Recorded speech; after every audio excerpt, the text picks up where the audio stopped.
সময় টিভির মালিকের উপরে চাপ সৃষ্টির একটা খবর সামনে এসেছে আমাদের। এই বৈষম্য বিরোধী ছাত্র আন্দোলনের একজন খুবই গুরুত্বপূর্ণ নেতা জনাব হাসনাত আব্দুল্লাহর নাম তার সাথে জড়িয়েছে এবং যা যা ঘটেছে এটা অত্যন্ত ন্যাক্কারজনক। আমি জনাব হাসনাত আব্দুল্লাহর বক্তব্য নিয়ে কথা বলতে চাই। আসলে ওখানে কি ঘটেছে আমরা এর মধ্যে জেনে গেছি এবং এর অনেকগুলো ডাইমেনশন আছে। প্রথম ডাইমেনশনটা একটু বলে নেই, সেটা হলো আমাদের দেশের মিডিয়া এটা নিয়ে কোনো নিউজ করেনি, which is very surprising। একটা মিডিয়ার ওপরে যে ধরনের ঘটনা ঘটেছে, সাংবাদিকদের চাকরিচ্যুতির কথা এসছে, সেটা এই দেশের কোনো মিডিয়া পাবলিশ করেনি। আমাদের দেশের মিডিয়া এখনো মানে সিদ্ধান্তহীনতা বা আমরা এভাবে বলবো আত্মবিশ্বাসহীনতায় ভুগছে বা সাহসের অভাবে ভুগছে। আমরা সরকারের দিক থেকে কোনো রকম কোনো চাপ কারো উপরে আছে বলে জানি না, এবং আমি জেনে বলছি এটা যে সরকার চায় মিডিয়াগুলো স্বতঃস্ফূর্তভাবে একদম খোলাখুলি কাজ করুক, কিন্তু না, আমরা জনাব হাসনাত আব্দুল্লাহ এবং সময় টিভিকে নিয়ে যে কেন্দ্র করে যে ঘটনা ঘটেছে এটা নিয়ে আমি ফেসবুকে প্রচুর আলোচনা দেখেছি, অ্যান্ড আই ওয়াজ ওয়েটিং যে এটা কোনো মেইন স্ট্রিম মিডিয়াতে আসবে, সো এটার অথেন্টিসিটি নিয়ে আমার আর সন্দেহ থাকবে না এবং তখন আমি কথা বলবো, কিন্তু আমি দেখলাম এটা হলো না। সাম্প্রতিক সময়ে আমার হাতে যেটা আসলো, বাংলা আউটলুক একটা নিউজ, আসলে এরকম তারা অন্য সূত্র থেকে নিয়ে করেছে, বিনিয়োগ বিষয়ক ম্যাগাজিন ব্যারন্স, এবং এখানে এএফপি রেফারেন্স আছে। তারপর যেহেতু এটা আছে সেই কারণেই আমি এটা নিয়ে কথা বলতে চাইলাম। আমাদের দেশের মিডিয়া এখনো কিসের ভয়ে আছে তাদের আসলে বলা দরকার। এটা যদি সরকার না হয়, তারা কি ছাত্রদেরকে যারা মুভমেন্টের নেতৃত্ব দিয়েছেন তাদেরকে ভয় পাচ্ছেন? আমি এটা একটু জানতে চাই, এটা একটু বুঝতে চাই, কারণ একটা ভয়ের ব্যাপার আছে বলে জনাব হাসনাত আব্দুল্লাহ প্রমাণও করেছেন, আমি এভাবে বলবো। আমি জনাব হাসনাত আব্দুল্লাহর কথা পরে আসছি, তার আগে ওইখানে যারা যারা আছেন তারা কি বলছেন সেটা একটু শুনি। বেশ কয়েকজনকে চাকরিচ্যুতি করা হয়েছে। ব্যবস্থাপনা পরিচালক এই বিষয়ে কোনো মন্তব্য করতে রাজি হন নাই। সাংবাদিক ওমর ফারুক সময় টিভির একজন সিনিয়র এডিটর ছিলেন, তিনি বলেন 5 জনের মধ্যে তিনি ছিলেন, কারণ ছাড়াই বরখাস্তের চিঠি পেয়েছেন তিনি। ফারুক এএফপি কে বলেন, টেলিভিশন কর্তৃপক্ষ আমাদের কয়েকজনকে স্টেশনের বৃহত্তর ভালোর জন্য পদত্যাগ করার জন্য অনুরোধ করেছিল, আমরা সিদ্ধান্তের জন্য একটি ব্যাখ্যা চেয়েছিলাম, কিন্তু কর্তৃপক্ষ কোনো কিছু দিতে অস্বীকার করে। এদিকে সময় টিভি থেকে ছাঁটাই হওয়া আউটপুট এডিটর আরিফুল সাজ্জাদ এই প্রসঙ্গে সামাজিক যোগাযোগ মাধ্যম ফেসবুকে লিখেছেন, কর্তৃপক্ষ জানিয়েছে বৈষম্য বিরোধী ছাত্র আন্দোলনের শীর্ষস্থানীয় এক নেতা তাদের হুমকি দিয়েছে সময়ের 10 কর্মীকে চাকরিচ্যুত করতে হবে, না হলে তারা বাঁচতে পারবে না। তিনি আরো লেখেন, সিএ প্রেসুইং সহ অনেকের সাথে কথা বলেছেন, তারা আশ্বস্ত করেছেন কোনো বিবেচনাতে এই ধরনের কর্মকাণ্ড সমর্থনযোগ্য নয়, আমরা বিনিয়োগকারীদের সেটা জানাই। তারপর রবিবার সিটি গ্রুপ ওই তালিকা থেকে 5 কর্মীকে ফোন কোনো কারণ দর্শানো ছাড়াই চাকরিচ্যুত করার সিদ্ধান্ত নেয়। আমি আর বাকি অংশ আমার জন্য জরুরি না, তারা কেউ কেউ কি কি কাজ করেছেন সেগুলো বলেছেন। প্রতিবেদনে বলা হয়, আমি এই প্রতিবেদনের হাসনাত আব্দুল্লাহর অংশে আসছি। বৈষম্য বিরোধী ছাত্র আন্দোলনের আহ্বায়ক হাসনাত আব্দুল্লাহ গত 17 ডিসেম্বর প্রায় 15 থেকে 20 জন শিক্ষার্থীকে নিয়ে সময় টেলিভিশনের বিনিয়োগকারী সিটি গ্রুপের অফিসে যান। হাসনাত এএফপিকে বলেন, আমার মন্তব্য নিয়ে সময় টেলিভিশন প্রোপাগান্ডা ছড়াচ্ছিল এবং একটি পতিত রাজনৈতিক দলের মতামতকে স্থান দিচ্ছিল। হাসনাত বলেন, আমরা সংবাদপত্রের স্বাধীনতা কট্টর সমর্থক, কিন্তু সংবাদপত্রকে অবশ্যই নিরপেক্ষ থাকতে হবে। তিনি দাবি করার ক্ষেত্রে কোনো সমস্যা দেখেন না, কিন্তু সাংবাদিকদের বরখাস্ত করার তালিকা হস্তান্তরের বিষয়টি তিনি প্রত্যাখ্যান করেন। আমি হাসনাতের এই জায়গাটা আবার পড়ি, ভীষণ রকম সমস্যা আছে তার এই মন্তব্যে। আমি জানি না হাসনাত বিবেচনা করে দেখেছে কিনা যে তিনি কি বলেছেন, নাকি তিনি ভেবেছেন এটা নিয়ে নিউজ হবে না। উনি বলছেন, হাসনাত এএফপিকে বলেন, আমার মন্তব্য নিয়ে সময় টেলিভিশন প্রোপাগান্ডা ছড়াচ্ছিল এবং একটি পতিত রাজনৈতিক দলের মতামতকে স্থান দিচ্ছিল। মানে উনি ওনার ওখানে যাওয়া জাস্টিফাই করছেন। তার মানে যদি কেউ কাউকে কারো বিরুদ্ধে প্রোপাগান্ডা ছড়ায়, আপনার যদি হ্যাডাম থাকে, আপনি দলবল নিয়ে গিয়ে সেখানে চাপ দেবেন। এই তো হাসনাত আসলে সিম্পলি তাই দেখাতে গেছেন। হাসনাত বলেন, আমরা সংবাদপত্রের স্বাধীনতার কট্টর সমর্থক, কিন্তু সংবাদপত্রকে অবশ্যই নিরপেক্ষ থাকতে হবে। না, সংবাদপত্রকে নিরপেক্ষ থাকতে হবে না, এটা একেবারে ভুল ধারণা হাসনাত। স্নেহের হাসনাত, আমি এদের সবাইকে আমি খুবই পছন্দ করি এবং শ্রদ্ধা করি। আমি এই কথাটা বলছি, এই ছাত্ররা এই সময় জীবনের ঝুঁকি নিয়ে রাস্তায় ছিল, তো আমি তারা আমার বয়সে অনেক ছোট হলে আমি ওদেরকে শ্রদ্ধা করি। তো হাসনাতকে যেটা বলতে চাই, সংবাদপত্র নিরপেক্ষ থাকতে হবে না, এটা একেবারে ভুল পারসেপশন। সংবাদপত্র ডিসইনফরমেশন মিসইনফরমেশন ছড়াবে না, এটা শিওর, এটা অপরাধ। মিসইনফরমেশন আমরা ছাড় দিতে পারি, কিন্তু ডিসইনফরমেশন সংবাদপত্র ছড়াবে না। কিন্তু সংবাদপত্রকে নিরপেক্ষ হতে হবে না, সংবাদপত্র তার একটা এডিটোরিয়াল স্ট্যান্স রাখতে পারে, সম্ভব, এটা অসম্ভবের কিছু না। সে কার পক্ষে কথা বলবে? হ্যাঁ, আওয়ামী লীগের পক্ষে কথা বলবে কিনা, কিভাবে বলবে, সেটা নিয়ে আমরা এখন একটা প্রশ্ন করছি, হুইচ ইজ ভ্যালিড। আমি একটা আইডিয়াল সিচুয়েশনের কথা বলছি। একটা গণতান্ত্রিক পরিবেশে একটা সংবাদপত্র একটা নির্দিষ্ট রাজনৈতিক মতাদর্শ ধারণ করতে পারে। হ্যাঁ, এই আওয়ামী লীগের সমর্থন করা, আওয়ামী লীগকে সমর্থন করা, একটা মাফিয়া রেজিমকে সমর্থন করা একটা ডিফারেন্ট ডিসকাশন, ডিফারেন্ট সিচুয়েশন, সেটা নিয়ে প্রশ্ন করতে পারি।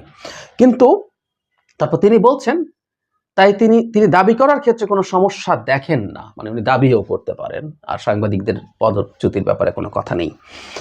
মানে আমরা একটা জিনিস খেয়াল করছি যে আমার বিরুদ্ধে কেউ যদি কথা বলে, আমার কারো কিছু যদি আমার পছন্দ না হয়, মিথ্যা প্রোপাগান্ডা জনাব হাসনাত আব্দুল্লাহ বলছেন, কে কে এটা ডিটারমাইন করবে, কে এটা নিয়ে কথা বলবে, কে এটা ঠিকঠাক করবে? মানে আমি যে কেউকে বলে দিলাম আপনি আমাকে নিয়ে মিথ্যা কথা বলছেন, আপনি আমাকে নিয়ে মানে অবমাননাকর মন্তব্য করছেন। মানে একটা আধুনিক রাষ্ট্র ব্যবস্থা মানেটা কি? একটা সালিশি থাকে। এই জন্য স্টেটের প্রয়োজন আসলে মূলত সেই জায়গায় সে আসলে একটা সালিশ, বিবাদমান পক্ষ থাকে, একে অপরের বিরুদ্ধে নানান রকম সংকট থাকে, তখন সে সালিশ করে, সে দুজনের মধ্যে বিবেচনা করে, বিচার করে একটা সিদ্ধান্ত জানায়। এজন্যই রাষ্ট্রের প্রয়োজন। আর না হলে এটা মগের মুলুক কিংবা মবের মুলুক, ইদানিং বলা হয় না, আমি মগের মুলুক খুব বলতাম আওয়ামী লীগের, আর এখন ছোট মাঝারি বড় বিভিন্ন রকম মবের মুলুক তৈরি হচ্ছে। এগুলো খুব ভয়ঙ্কর কথা। জনাব হাসনাতের সাথে আমি একটা শোতে, জনাব খালেদ মহিউদ্দিনের সাথে ছিলাম, হাসনাতকে আমি সেখানে সেই শোতে বলেছিলাম, তারা যখন এগুলো করেন, তারা দিনের শেষে এই সরকারের ক্ষতি করেন। যে সরকার পেরে উঠছে না, এই সরকারের নিয়ন্ত্রণ নেই, ফলে তারা বিভিন্ন জায়গায় নানান সালিসিতে যান, নানান রকম আলোচনা করেন, নানান মধ্যস্থতার চেষ্টা করেন, এবং অনেক ক্ষেত্রে নানান রকম পদক্ষেপ নেওয়ার চেষ্টা করেন। ওনার তো কোনো অথরিটি নেই, ওনার কোনো রকম কোনো অথরিটি নেই। বরং জনাব হাসনাতের যথেষ্ট যোগাযোগে সরকারের সাথে আছে, তার বন্ধুরা সরকারের উপদেষ্টা আছেন, এমনকি যে টিভি চ্যানেল, যে মন্ত্রণালয়ের অধীন, সেটার নেতৃত্ব তাদের বন্ধুরা, যারা রাজপথে তাদের সহযাত্রী ছিলেন। কোনো অভিযোগ যদি থাকে, কি ব্যবস্থা নেওয়া সেটা তারা নিতে পারেন। সময় টিভি নোংরা একটা টেলিভিশন চ্যানেল ছিল, কোনো সন্দেহ নাই। আমাকে যারা রেগুলারলি শোনেন তারা জানেন, আমি বলেছি যে এই চ্যানেলে আমি কোনোদিন, এবং ৭১ দুটো চ্যানেলের সিদ্ধান্ত নিয়েছিলাম কোনোদিন টকশো করতে যাব না। ইদানিং যাচ্ছি, ইদানিং তারা আমাকে ডাকছিল।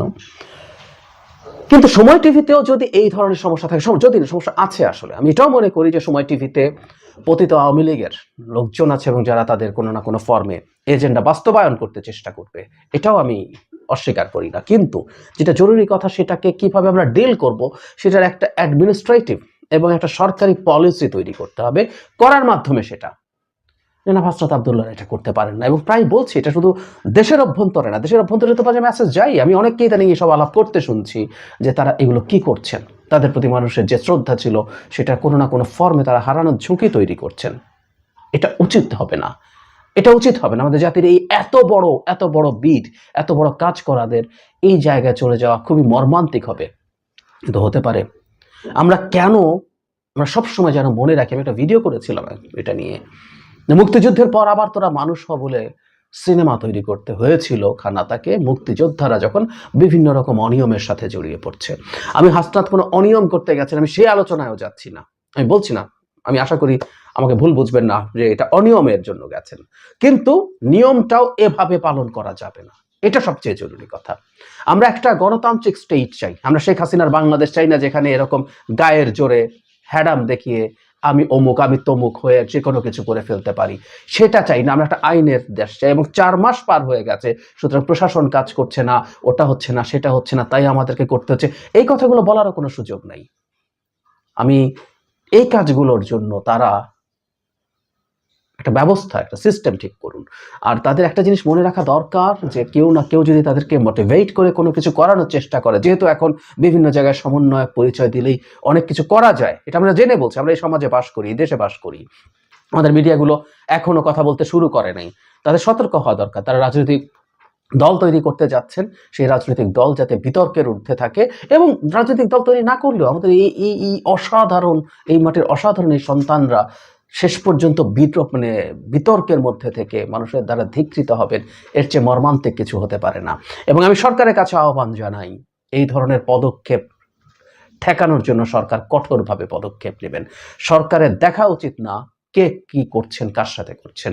অন্যায় যদি করা হয়ে থাকে সেটার জন্য করবেন। কেউ যদি অভিযুক্ত হন, সময় টিভি যদি সিরিয়াস কোনো কারণে অভিযুক্ত হয়, তার সাথে আইনিভাবে আইনের চৌহদ্দির মধ্যে, সংবিধানের চৌহদ্দির মধ্যে আচরণ করা হচ্ছে কিনা সেটা নিশ্চিত করতে হবে। দুদিন আগে একজন ব্যক্তির গলায়, আমি তাকে মুক্তিযোদ্ধা বলি না, কারণ জুতার মালা যদি সাধারণ মানুষের গলা দেওয়া যায়, মুক্তিযোদ্ধার গলায়ও দেওয়া যাবে যদি এটাকে আমরা সহি মনে করি, কিন্তু আমরা এটাকে সহি মনে করি না। কোনো মানুষ আরেকজন মানুষের গলায় জুতার মালা দিতে পারে না। আমাদের দাবি একটা খুব সিম্পল দাবি ছিল, কারণ আমি কোনো অভিযোগ আছে, কোনো অন্যায় তিনি করেছেন, যদি সেটা হয় সেটার আইনগত ব্যবস্থা হবে। মবের মুল্লুক নিশ্চিত করা যাবে না। সরকারকে সতর্ক হওয়া খুব জরুরি, এবং কিছু দৃষ্টান্তমূলক ব্যবস্থা যদি না নেওয়া হয়, এগুলো আসলে চলতেই থাকবে।